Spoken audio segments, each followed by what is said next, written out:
le droit chemin, mais c'est pourquoi je suis sans crainte dans le danger. Elle est toujours là pour m'enseigner, me consoler.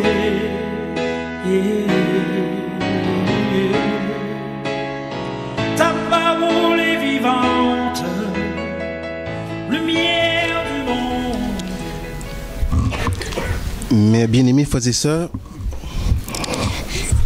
que la paix et la grâce de Dieu soient avec chacun de vous.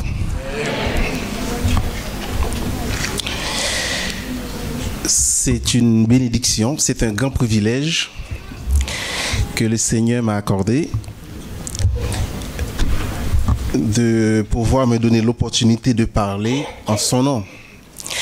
C'est aussi un privilège qui est accordé à chacun de vous aussi, d'avoir cette possibilité de nous approcher encore, d'avoir l'occasion de nous approcher une fois de plus du Seigneur pour pouvoir entendre sa voix nous parler et aussi pour écouter ses conseils. Tous ceux qui ont une Bible, je vous demande d'ouvrir votre Bible dans le livre des Actes des Apôtres.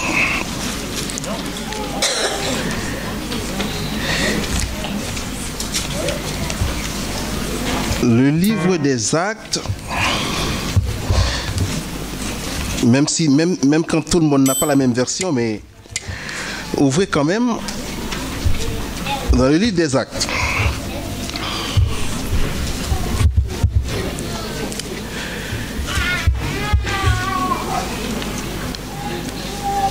Dans le livre des Actes,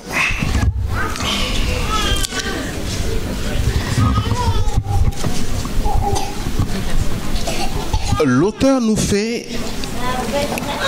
un récit qui comprend tout un ensemble de miracles, de merveilles que l'Église du 1er siècle a accompli sous l'égide du Saint-Esprit.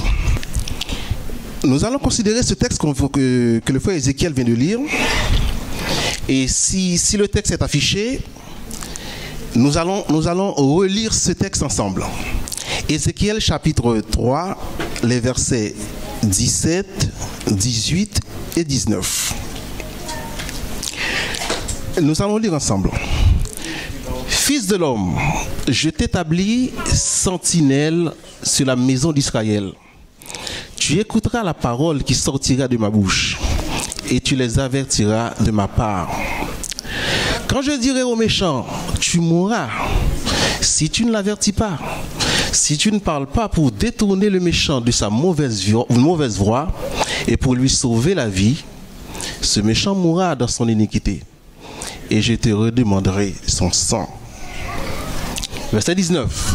Mais si tu avertis le méchant et qu'il se détourne de sa méchanceté et de sa mauvaise voie, il mourra dans son iniquité et toi, tu sauveras ton âme. Je vous ai dit tout à l'heure que le livre des Actes nous présente tout un ensemble de miracles qui étaient accomplis par les apôtres avec la puissance du Saint-Esprit. Nous allons lire ensemble Actes des Apôtres, le chapitre 2, et on va considérer le verset 41. Dans ce chapitre, Luc nous explique que le jour où le Saint-Esprit était descendu sur les apôtres, sur l'Église, Pierre, que souvent on considère comme étant l'apôtre le moins instruit de la bande, Pierre a délivré un message, mes chers amis. Aucun connaisseur, aucun savant ne pouvait résister à sa parole. Tout le monde avait une seule phrase en bouche, une seule phrase à la bouche. Dites-nous ce que nous devons faire. Et ce jour-là, l'auteur nous dit que 3000 personnes, vous imaginez une prédication et 3000 personnes se sont fait baptiser.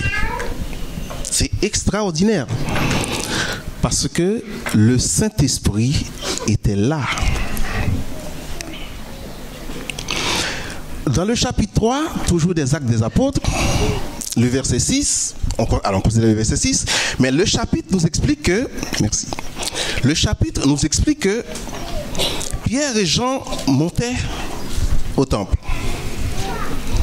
Et à l'entrée du temple, il y avait un boiteux qui, en voyant Pierre et Jean, il attendait une pièce ou quelque chose à manger.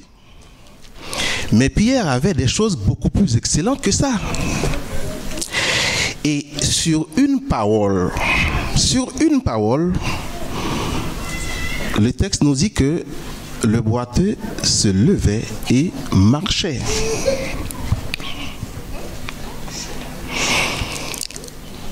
Toujours Actes des Apôtres, le chapitre 5, le verset 5.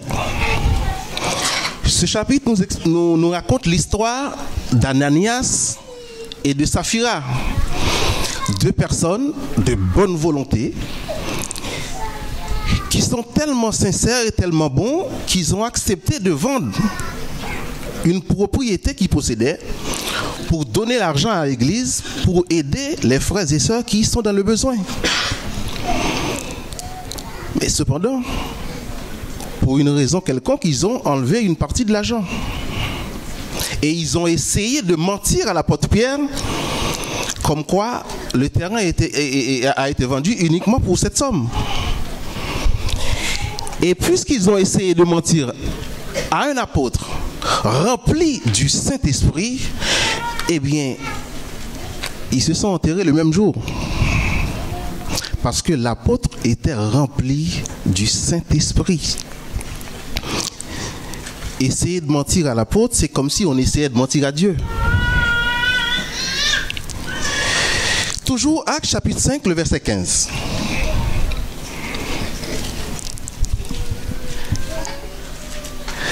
Les apôtres étaient tellement remplis du Saint-Esprit.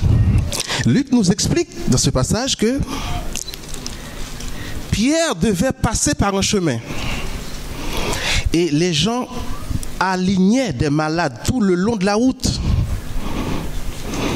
Et il suffisait que l'ombre de Pierre, juste son ombre, passait sur les malades. Et tous les malades étaient guéris, quelle que soit leur maladie.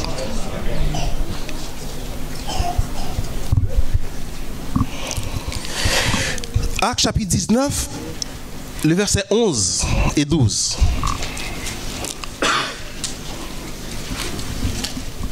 Dans ce texte, Luc nous explique que l'apôtre Paul n'avait même pas besoin de prier pour les malades. Juste son mouchoir. Les gens utilisaient juste son mouchoir et tous les malades étaient guéris. Mais bien aimé, je ne sais pas si comme moi, vous vous êtes déjà posé la question, où est passé le Saint-Esprit aujourd'hui? Où est passée cette puissance avec laquelle les disciples faisaient autant de miracles? Parce qu'on a l'impression, aujourd'hui, plus on prie, mais plus on a des malades de nous. On essaie de chasser des démons, et les démons nous disent même pas peur. Mais où est-ce qu'elle est passée, cette puissance?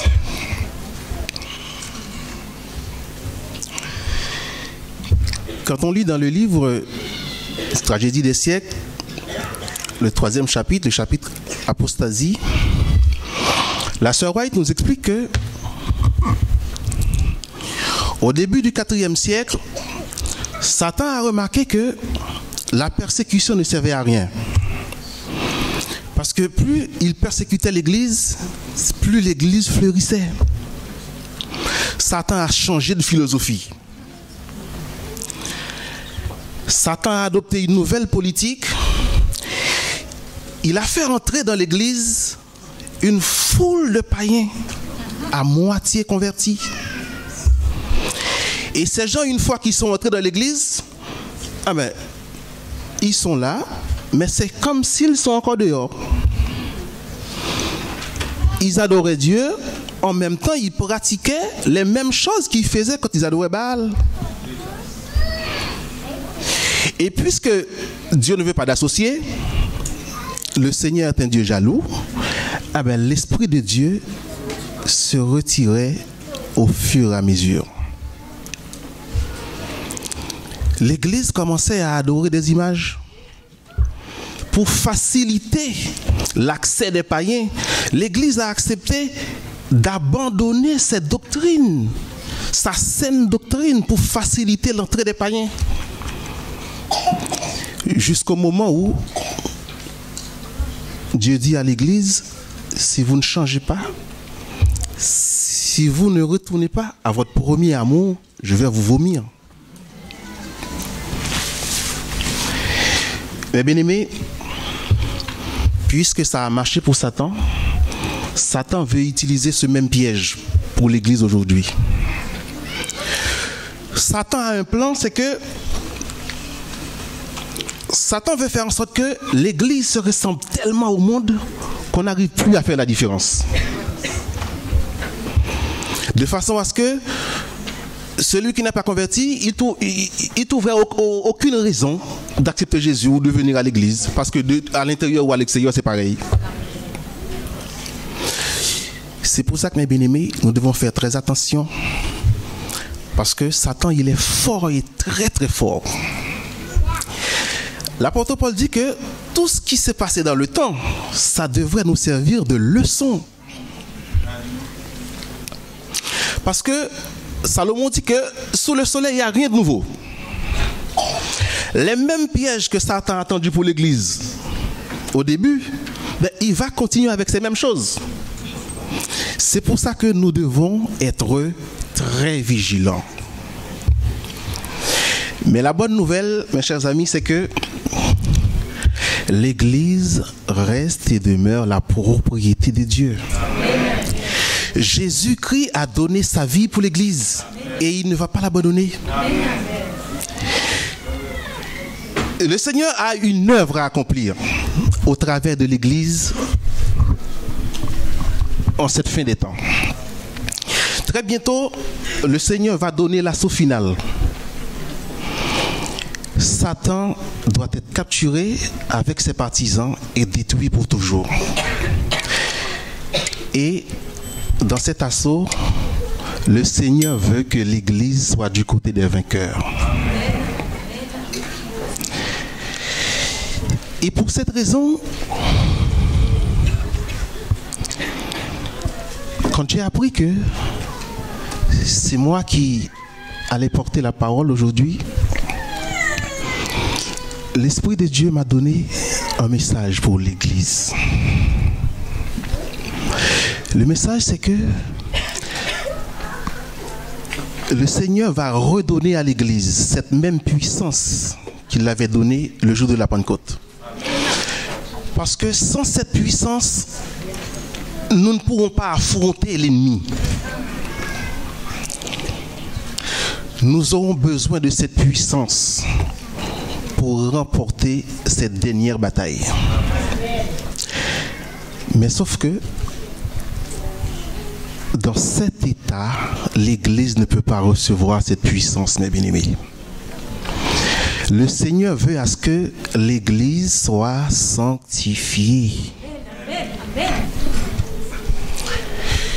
Satan veut nous faire croire que on ne peut pas résister au péché, c'est trop fort pour nous. Mais Jésus dit que il faut que vous soyez saints comme moi. Et est-ce que Jésus peut mentir, mes bien-aimés? Mais non. Jésus sait que nous pouvons être saints. Parce que Satan peut diriger notre vie si nous donnons à Satan l'opportunité. Et tout comme Jésus peut diriger notre vie si nous donnons la place à Jésus. C'est ce que Jésus nous réclame. Donne-lui la place qu'il faut et il va nous rendre plus que vainqueurs. pour avoir cette puissance, cette pluie de l'arrière-saison, comme on dit, l'Église doit commencer dès aujourd'hui ce processus de sanctification, mes bien-aimés.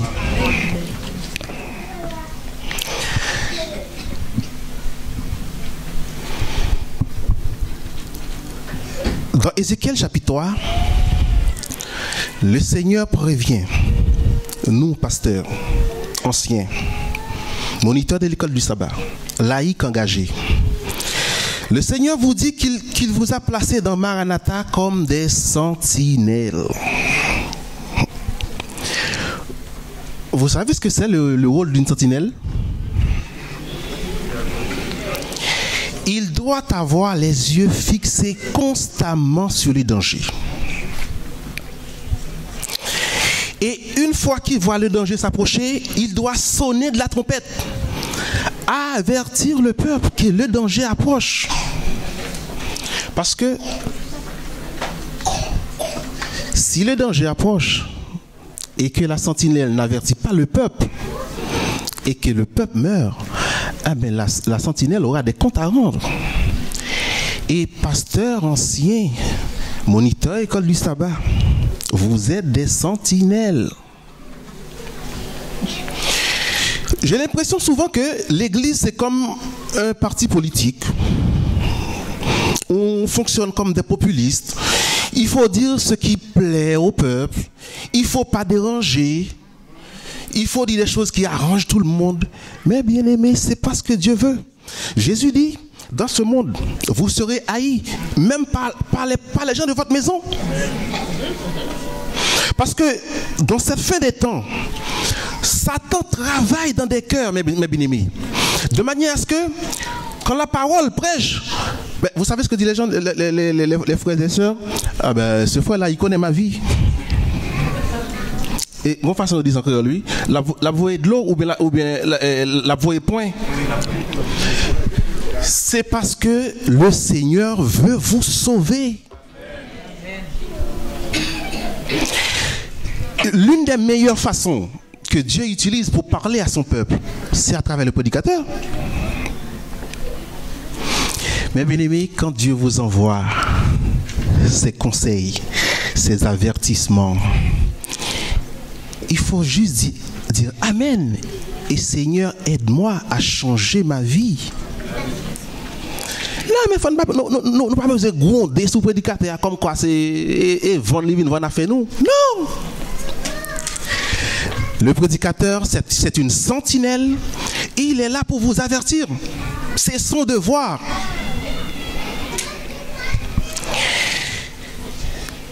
Je vais vous demander d'ouvrir votre Bible, ou je ne sais pas si si tu peux nous afficher. Hébreux chapitre 13, le verset 17. Hébreux 13, le verset 17. Et je vous demande de lire avec moi, tout le monde ensemble. Obéissez à vos conducteurs et ayez pour eux de la déférence, car ils veillent sur vos âmes, comme ils vont en rendre compte. Qu'il en soit ainsi, afin qu'ils le fassent avec joie et non en gémissant. Ce qui ne...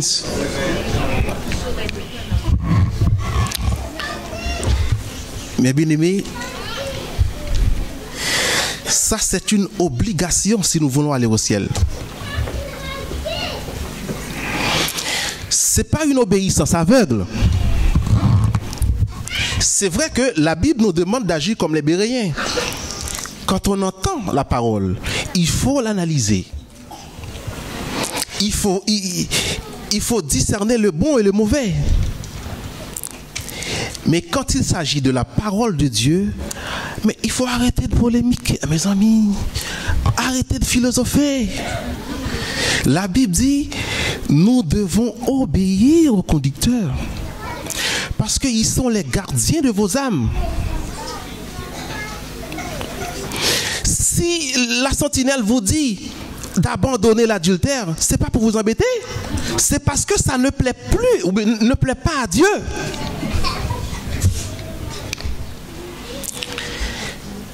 Nous allons lire ce texte que nous trouvons dans 2 Timothée 4, verset 9. Vous avez votre Bible avec vous? Oui.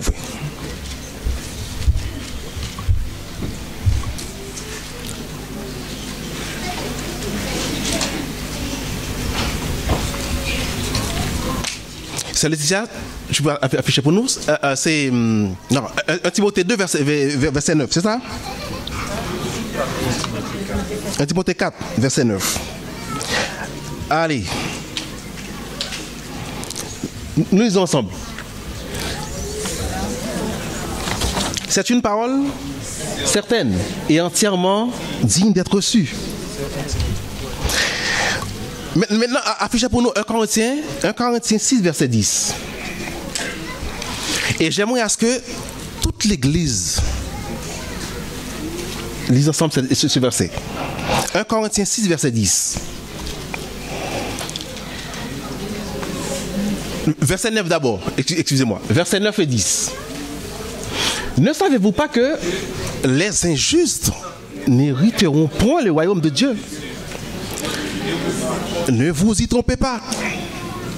Ni les impudiques, ni les idolâtres, ni les adultères, ni les efféminés, ni les infâmes, ni les voleurs, ni les cupides, ni les ivrognes, ni les outrageux, ni les ravisseurs n'hériteront pas le royaume de Dieu.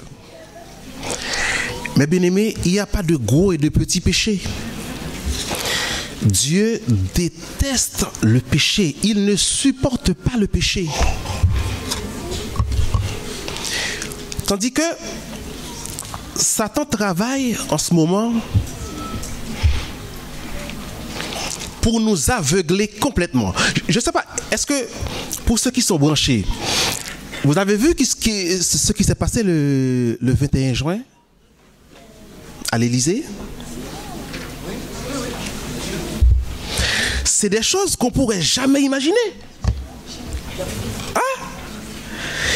Alors, je n'ai pas besoin de le répéter, mais pour ceux qui sont sur les réseaux sociaux, nous avons vu ce qu'a fait un président de la République.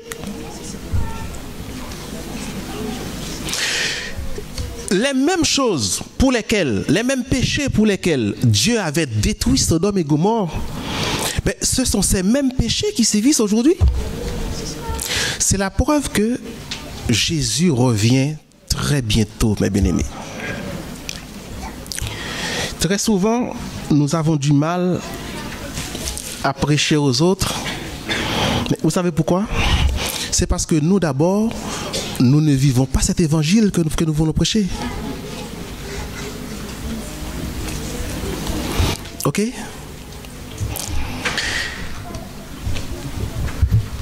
La dernière fois, il y a 2 mois de cela, j'étais à la gare Saint-Lazare, mais pendant 15 minutes, je suis resté sans voix. Parce que je me suis fait draguer par un homme. Mais j'étais tellement étonné, mais j'ai perdu mes mots. Mais franchement, mais j'ai dit, mais j'ai des babes comme lui. C'est pas croyable. Mais c'est comme si on drague une femme sans auto, mais sans complexe, sans problème. J'ai dit, mais c'est quoi cette société? Mais c'est pas possible. Mais c'est quoi cette histoire? Mais le mec, il me voit, je suis en costume, en pantalon, j'ai des babes, mais il vient me draguer. Mes chers amis, Satan travaille d'arrache-pied. Satan ne joue pas. Satan ne joue pas. Nous devons nous réveiller. L'Église doit commencer, je vous dis, ce processus de sanctification. Nous devons commencer à délaisser tous les péchés, tout ce qui peut nous embarrasser, nous empêcher de sauver. Pas seulement l'adultère, pas seulement le mensonge, pas seulement la convoitise, mais tout, y compris les petits détails. Parce que très souvent, je vois comment, mais les membres d'église savent philosopher quand on leur dit qu'il ne faut pas mettre des faux cheveux. Mon Dieu. Mais le Seigneur ne veut pas. C'est vrai que, bon, ça aide, ça va plus vite le matin, on n'a pas le temps de se coiffer. Oui, mais Dieu ne veut pas.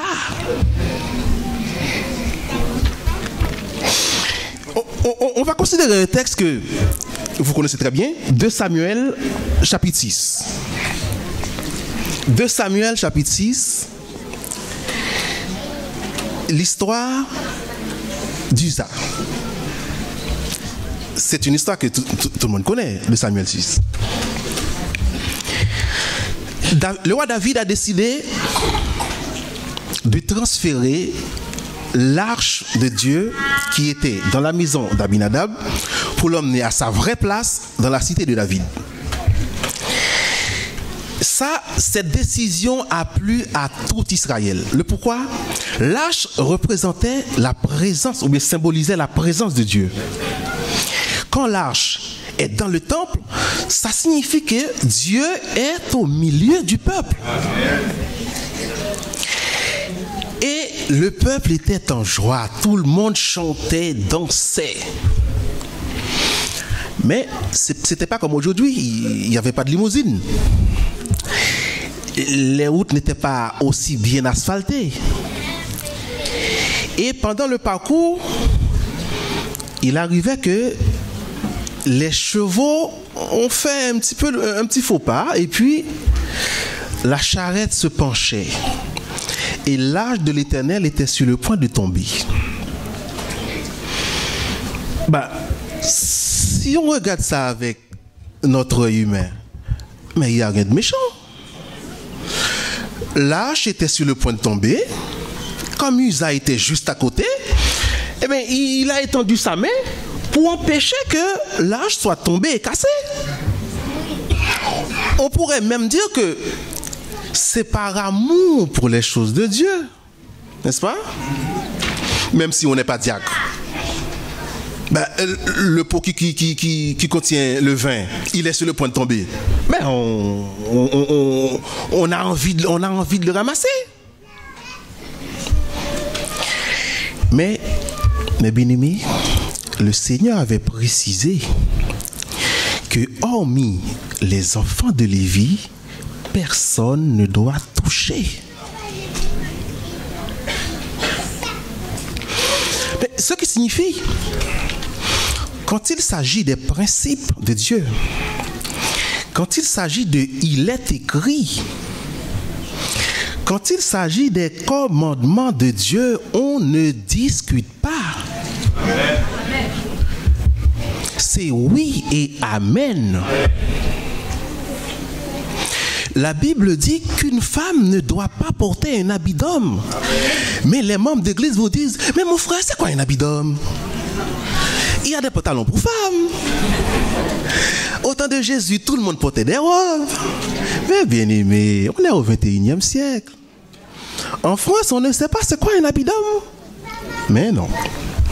En tout cas, si on me dit frère Adrien, on vient d'inventer une jupe pour homme, moi je ne vais pas l'acheter. C'est quoi l'intérêt? Je ne vois pas l'intérêt pour une sœur d'aller acheter un pantalon pour femme. Mais bien aimé, quand il s'agit de il est écrit, on ne discute pas.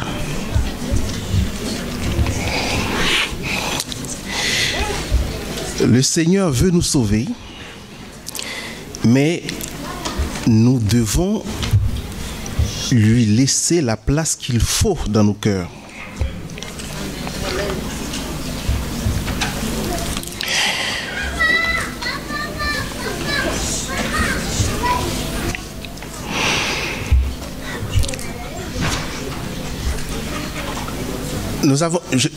La dernière fois que j'ai eu l'occasion de prêcher ici, on avait vu que il y a un grand conflit entre Dieu et Satan, entre le bien et le mal. Vous savez pourquoi Dieu avait précipité Satan dans le ciel? C'est parce que Dieu ne tolère pas le péché.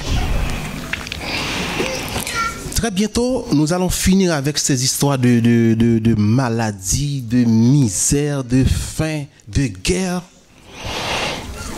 Nous serons heureux avec Jésus pour toujours. Amen. Mais pour que ce soit possible, bien-aimés, le Seigneur ne va pas tolérer même une trace de péché dans notre vie.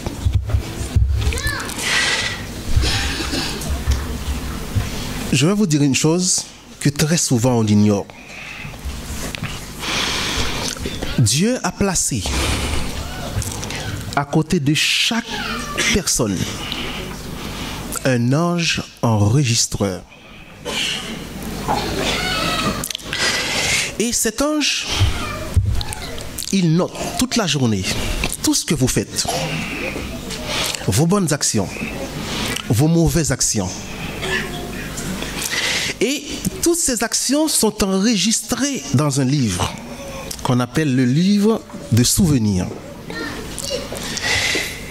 Et le grand jour, parce que en tant qu'adventiste, tout le monde sait que depuis 1844, Jésus est dans le lieu très saint. Il est en train de juger le monde. Quand ce sera votre tour, quand ce sera mon tour, il faut que devant chacun de mes péchés, il soit écrit « pardonné ». Mais pour cela, mes bien-aimés, il faut que tous les jours, nous faisons une sorte de rétrospection. Toujours demander pardon à Dieu pour tout ce que nous faisons de mauvais. Nos négligences, nos manquements, nos iniquités. Parce que tous nos péchés doivent être pardonnés. Sinon, ce sera terrible hein, si nous passons 40 ans à l'église. Ou bien tous les 70 ans que Dieu nous donne. Il y a même des gens qui sont nés dans l'œuvre. Et qu'à la fin, Jésus vous dit, mais c'est bizarre, je ne vous ai jamais connu. Mais où étiez-vous? À Maranatha?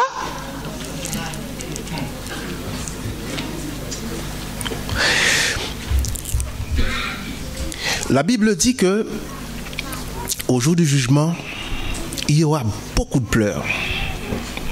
Et je vous ai dit la dernière fois, les gens vont pleurer, ce n'est pas parce qu'ils sont perdus. Loin de là. Même le plus grand des pécheurs, avant d'aller en enfer, il aura le temps de dire à Dieu, je suis perdu, mais ton jugement est juste. Et toi, tu es juste. Je suis perdu par ma faute. Mais beaucoup de gens vont pleurer, c'est quand ils vont entendre la raison pour laquelle ils sont perdus. Ah ouais, on peut passer 50 ans à l'église, mais pourtant, la sœur qui est juste à votre droite, vous n'arrivez pas à la saluer. Et juste pour ça, Jésus va vous dire, mais je ne vous ai jamais connu. Vous faisiez quoi à Maranatha? Vous n'êtes même pas dans la liste. C'est vrai que parfois, un petit mensonge, ça peut débloquer une situation. Ah ouais, c'est simple. Hein? C'est vrai, je sais que c'est pas vrai, mais c'est juste pour débloquer la situation. Mais non, le Seigneur ne veut pas.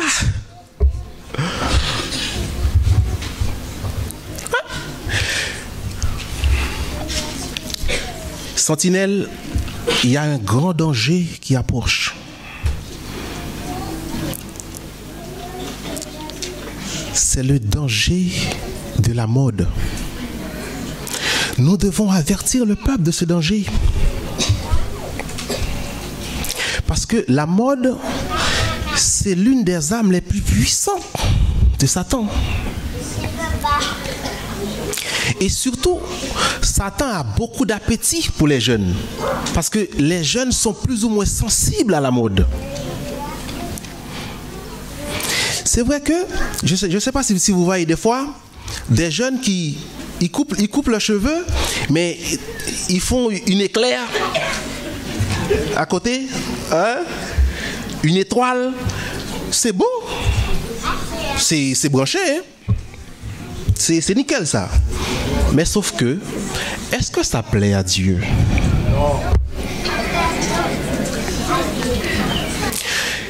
Très souvent, nous disons que la chair représente le lieu très saint. Mais est-ce que vous savez, quand vous montez sur la chair avec les comment ça s'appelle déjà? Ça attire les démons. Amen. On appelle ça des objets de Jézabel. Je vais vous dire, j'avais déjà raconté cette histoire la dernière fois que j'ai prêché ici. C'est que, mes bien-aimés, dans une église adventiste, un sabbat matin, il y a 2 sœurs qui arrivent à l'église et ces sœurs étaient animées d'un mauvais esprit. Quand on appelle les diacres, les diaconesses, il n'y avait pas une diaconesse. Elles sont toutes parties en courant. Vous savez pourquoi? Le démon disait que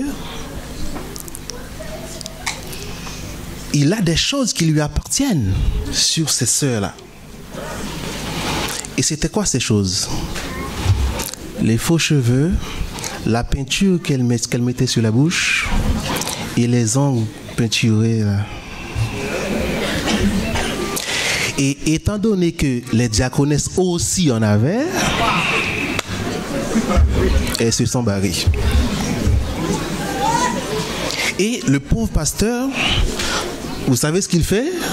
Le sabbat prochain, il achète 2 paires de ciseaux. Il se met devant l'entrée. À chaque membre d'église, vous coupez les faux cheveux ou vous retournez chez vous. Mes bien-aimés, commençons à nous débarrasser de toutes ces choses. Et vous savez pourquoi? Ça vaut le coup. Parce que je ne vais pas vous embêter beaucoup plus, je vais m'arrêter.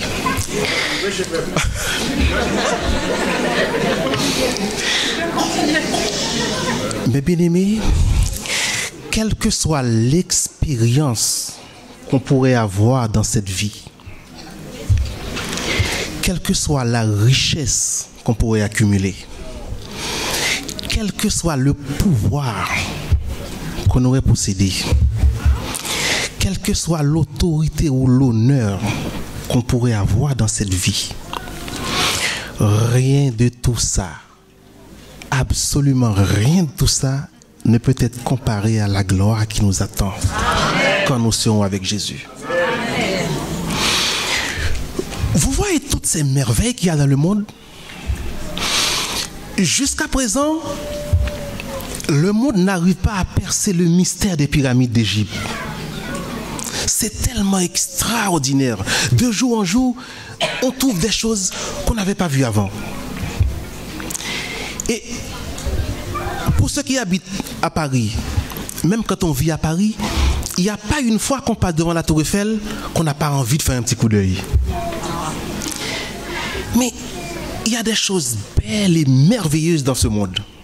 Mais pourtant, l'apôtre Paul nous dit que les choses que Dieu nous prépare, c'est des choses que l'œil n'a jamais vues.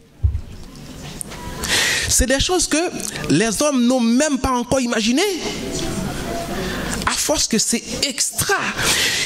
Jean a vu dans sa vision la nouvelle Jérusalem qui descend du ciel. Mais mon Dieu, c'était tout en or. Vous imaginez, vous passez toute votre vie et vous n'arrivez même pas à acheter une voiture. Et vous avez une cité tout en or qui vous attend. Mais moi j'ai envie d'y aller. Et j'aimerais à ce que chacun de vous,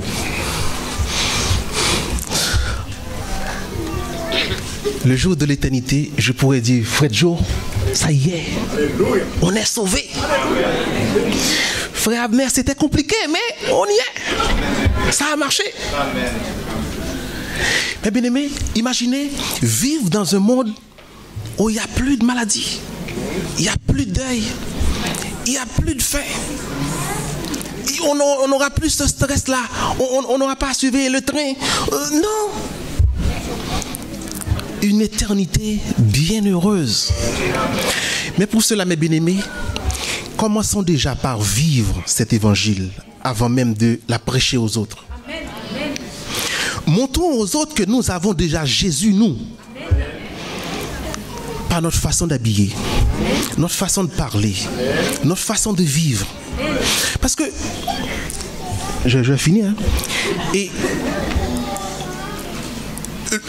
quand ils ont arrêté Jésus, tous les disciples étaient partis, sauf Pierre.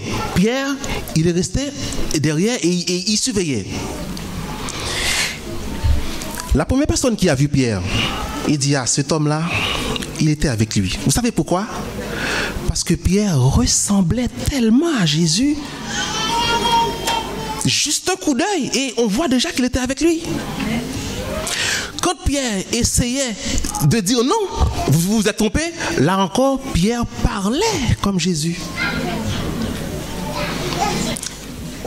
Quand Pierre voulait s'enfuir, là encore, il marchait comme Jésus.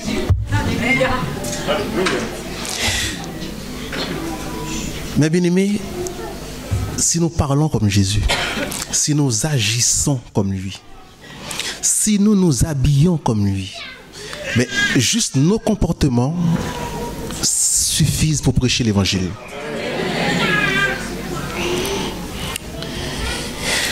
Le Seigneur est prêt à redonner à l'Église cette puissance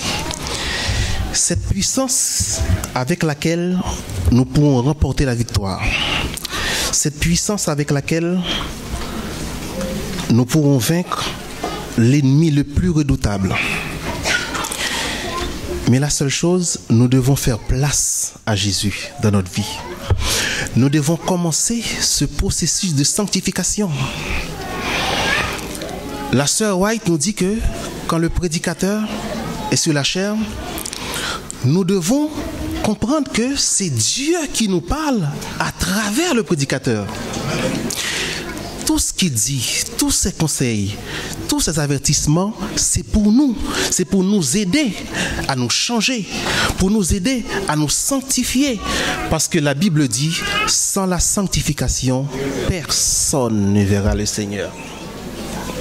Faisons les efforts nécessaires et pour que, au matin de l'éternité, nous puissions tous, comme nous sommes là ce matin, sauvés sur la mer de verre pour jouir l'éternité sans fin. Que le ciel vous bénisse.